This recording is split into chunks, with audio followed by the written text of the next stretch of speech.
전 세계가 답이 없으니까 Seluruh dunia tidak memiliki jawaban, 여기에 빠진 거예요. maka jatuh dalam penyembahan berhala. 꼭 만들어 놓고만 절하는 게 우상숭배 아니잖아요. Penyembahan berhala itu bukannya harus membuat sesuatu 성경에만 untuk menyembah di 우상숭배하지 sana. 말라고 돼 있어요. Hanya Alkitab yang melarang 그 kita 이유가 untuk 뭘까요? menyembah berhala. Alasannya apa? 결론부터 내리자면 교회가 복음이 없으면 똑같은 종교고 우상숭배입니다. Intinya, walaupun gereja tidak punya 야, 나 Injil, 교회 열심히 berarti 왜안 될까요? 우상숭배거든요. walaupun sesama agama, itu tetap menyembah berhala. Kita harus ingat, saya begitu rajin bergereja, kenapa tidak bisa? Karena menyembah berhala, Kolose 3 ayat 5, keserakan sama dengan penyembahan berhala.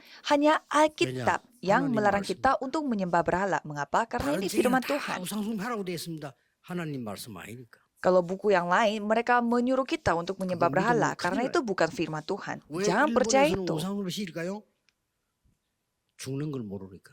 Mengapa negara Jepang membuat kita menyembah berhala? Karena mereka tidak tahu apa itu kematian.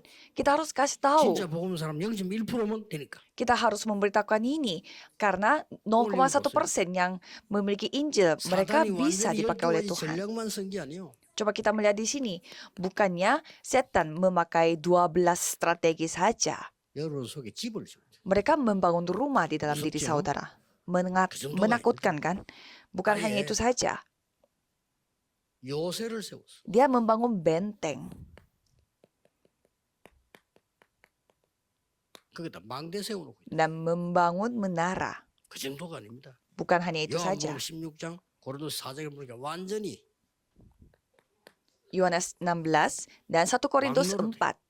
Di sana dia 자기 신인 거죠. berperan sebagai raja. Seperti dia adalah Tuhan Allahnya. Menjadi seperti ini. 그래서 종교는 뭐냐? 우상숭배입니다. Jadi apa itu agama? Menyembah berhala.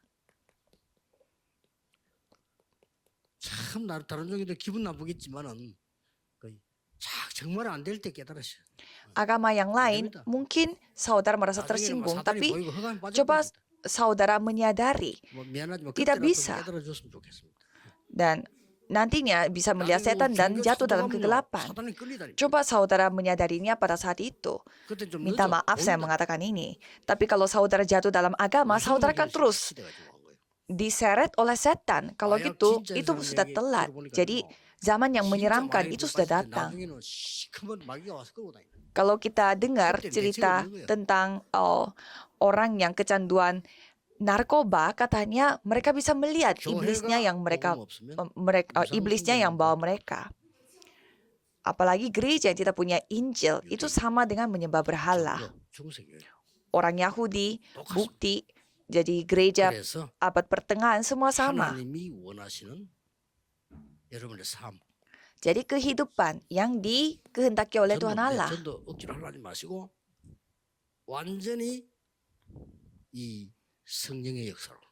Penginjilan, tapi jangan dilakukan secara paksa, tetapi hanya dengan pekerjaan Roh Kudus. Saudara akan melihat berkat ini sangat banyak ke depan. Jadi persiapkanlah memulai perkabaran Injil, karena saudara harus menerima jawaban sesungguhnya. Dan gereja harus hidup kembali. Kalau tidak datang ini, berarti itu semua palsu. Kalau sudah mulai dengan loteng Markus, berarti kita harus sampai ke 5.000 suku. Dan Yesus berjanji,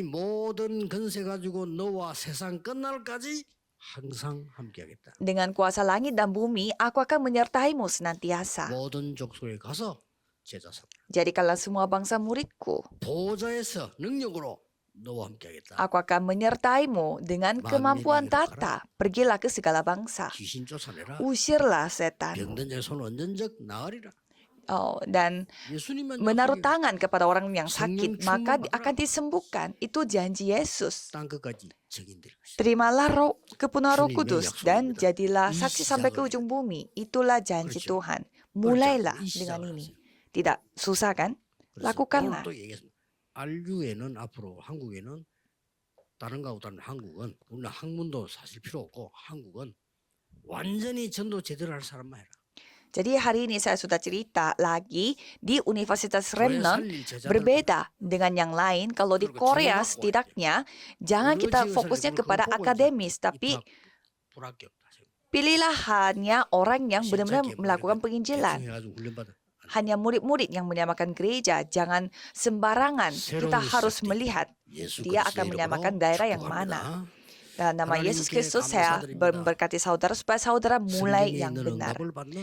Tuhan terima kasih jadikanlah ini titik mulai baru untuk menerima jawaban dari Alkitab. Dalam nama Yesus Kristus kami berdoa. Amin.